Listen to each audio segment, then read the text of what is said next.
আসসালামু আলাইকুম, শুভ সকাল। কেমন আছেন সবাই? আশা করি আল্লাহর রহমতে সবাই সুস্থ ও সুন্দর আছি। ঠান্ডার জন্য বেশি একটা ভালো নেই। সকাল ভোর 5:30 আপনাদের ভাইয়া চলে গেছে, এখন 6:30 বাজে। তাই 6:30টার সময় আমার মিনি গিয়ে একটা পাখি ধরে নিয়ে আসছে। পাখিটাকে ওর কাছ থেকে নিয়ে আমি বাস্কেটের ভিতর রাখছি, রেখে চলে আসলাম হাঁটতে। হাঁটতে বের হয়েছি 7টার সময়। আর এই যে কুকুরগুলো প্রত্যেক দিন এই দোকানের সামনেই বসা থাকে, তাই আসার সময় ওদের 2টো রুটি দিয়ে আসছি। আর এখানে 6টা আছে, 2টো ওদের দিয়ে আসছি। স্কার্টটা কিনেছিলাম, ওদের 2টা দিছি আর 6টা নিয়ে আসছি। একটা কুকুরও সামনে কিন্তু আমি পাচ্ছি না, যাদের আমি খাবার দিয়ে এইসব জায়গায় এক একটা করে ঘুমায় থাকতো, কিন্তু একটা কুকুরও নেই। কেয়ার করা, দেখা যাক কতদূর কী হয়। তারপর চলে আসলাম এই যে ক্লিনিকে। ওরা আজকে চলে যাবে বাসায়, তাই কিছুটা খাবারের পট ছিল, তাই নিতে আসলাম। তাই খাবারের পটগুলো নিয়ে যাচ্ছি। খালি পট আমি বাড়িতে না নিয়ে গেলে এই পটগুলো আবার ওরা বাড়িতে নিয়ে যাবে আর আমার আনতে ঝামেলা হবে, তাই একবারেই নিয়ে চলে আসলাম। আর এখানে কিন্তু রুটিগুলো অলরেডি আমি দিয়ে দিয়েছি, আপনাদের দেখাতে পারিনি, একটা রুটি আছে। চলে আসলাম বাড়িতে। বাড়িতে এসে দেখি আমার মিনি বসে আছে।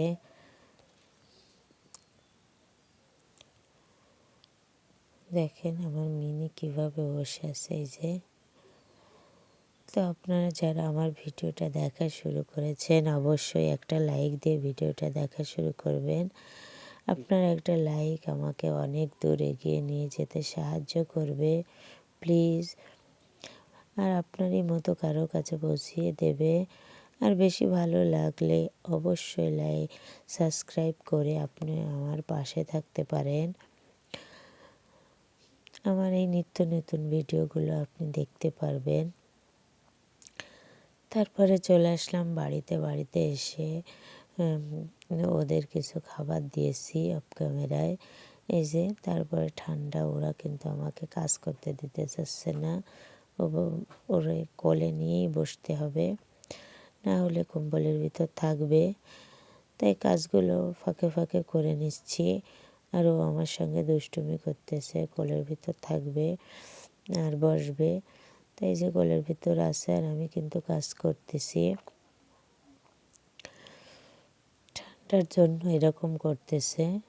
আমার কিন্তু অলরেডি কাজ হয়ে গেছে, অল্প কিছু বাকি আছে। তারপরেও ওকে কোলে নিয়ে আমি কাজটা করে নিলাম। এই যে আমার কাজটা কিন্তু হয়ে গেছে। আগের দিন সালোয়ার করেছি, আজকে কামিজটা করলাম। আর এই যে কালারটা দেখেন, এটা রয়্যাল ব্লু দেখাচ্ছে, কিন্তু এটা রয়্যাল ব্লু নয়, এটা মাস্টার কালার।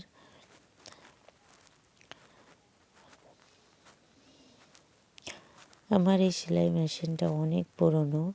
অনেক পুরনো বলতে আমার বিয়ে হয়েছে সেই থেকে এই সেলাই মেশিনটা আমার আব্বা কিনে দিছিল আমাকে, কিন্তু আমার আব্বা বেঁচে নেই, কিন্তু আমার মেশিনটা এখনও আছে। তা যাই হোক, পুরনো কথা। তারপরে চলে আসলাম পাখিটাকে দেখতে কেমন আছে, আর কিছু খাবার খাওয়ালাম। এই যে 2টো বাবু সোনা চলে আসছে আমাদের বাড়ির পাশে, ওরা বাবুরা চলে আসছে। আর ওদের দেখাচ্ছি যে দেখো, এই যে কিছু খাবারও খাওয়াইছি, খাবার খাওয়াই রেখে দিই। আমার তো অনেক কাজ আছে আজকে। এই যে আজকে হাটের দিন, আজকে রবিবার, হাটের দিন। আজকেই কিছুটা কাজ করতে হবে। আর এই 2 দিন, রবিবার আর বুধবার, এই 2 দিন হাটের দিন। আপনাদের ভাইয়া দুপুরে বাড়িতে আসে না, তখনই আমি কিছুটা কাজ করি। সারাদিন রান্না বাড়ার কারণ তেমন চাপ থাকে না, তার জন্য। তাই তো বিছনাটা গোছাতে হবে। অলরেডি বিছনায় অনেক ময়লা, কারণ ওরা আসলেই বিছনার পরে খেলাধুলা করে। শীতের সময় কিছুই বলি না, গরমের সময় হলে আর উঠতো না, বাহিরেই খেলা করতো, কিন্তু এখন তো শীতের সময়, তাই বিছনার পরে খেলাধুলা করে, কিছুই বলি না। আর টিভি আছে, টিভি দেখে।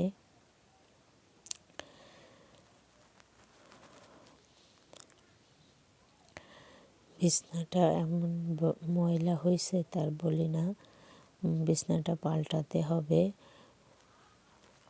তারপরে এই যে বিছনাটা গুছায় চলে যাব রান্না করতে। ওরা কিন্তু চলে গেছে, খেলাধুলা এতক্ষণ খেলছিল ঘরের ভিতর।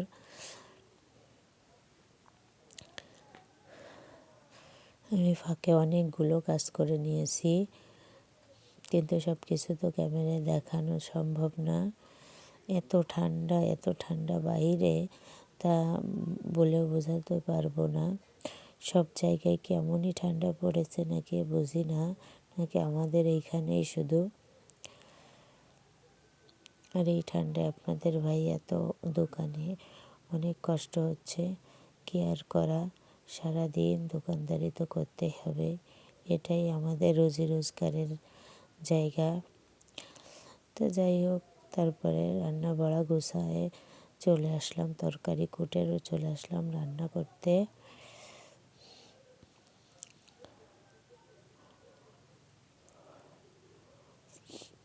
এখানে মাছ ভেজে নিচ্ছি, এখানে কিছুটা কাতলা মাছ ভাজতেছি। এই কাতলা মাছগুলো অনেক দিন হয়েছে, কিছুটা আছে, আর কিছুটা মেয়ে আইছিল, ছোট মেয়ে, তাকে দিয়ে দিয়েছি।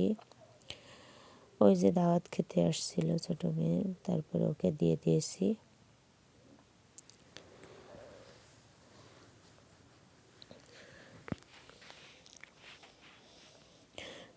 কিছু কোনো কিছু খাইতে গেলে খারাপ লাগে মেয়েদের জন্য। মাছ যাই আনুক না কেন, আমি কিছুটা মাছ রেখে দিই প্যাকেটে করে ওদের জন্য, তারপরে ওরা আসলে দিয়ে দিই। আবার ওদের জন্য তো আলাদাভাবে আপনাদের ভাইয়া কেনে বেশি করেই, তখনও ওগুলো দিয়ে দিই। তারপরও নিজেরা কিছু খাইতে গেলে কেমন লাগে। ছেলে মেয়ে দূরে থাকলে যাই হয়, এটা বাপ মা যারা আছেন তারাই বুঝেন। বাইরে ছেলেমেয়েরা বাইরে পড়াশোনা করলে, বাইরে থাকলে মা বাবারা কিছুই খাইতে পারে না, কিছু খাইতে গেলেই তাদের কথা মনে হয়। তারপরে এই যে রান্না কিন্তু আমার অলরেডি হয়ে যাচ্ছে, ঝোলের পানিটা দিয়ে দেব। নতুন আলু তো বেশিক্ষণ লাগলো না রান্না করতে, কিছুটা পানি দিয়ে কষিয়ে তারপরে ঝোলের পানি দিয়ে দিয়েছি। তো এই যে মাছগুলো, ভাজা মাছগুলো দিয়ে দিলাম। তারপরে এখানে দুটো টমেটো দিয়ে দিয়েছি কেটে, একটু টক হলে ভালো লাগবে। এগুলো কিন্তু কাঁচা টমেটো, হালকা পাকছে তাই সেগুলো দিছি। বেশি পাকা টমেটো তরকারিতে দিলে আমার কাছে ভালো লাগে না, কার কাছে কেমন লাগে জানি না। তারপরে এই যে রান্না হয়ে গেছে।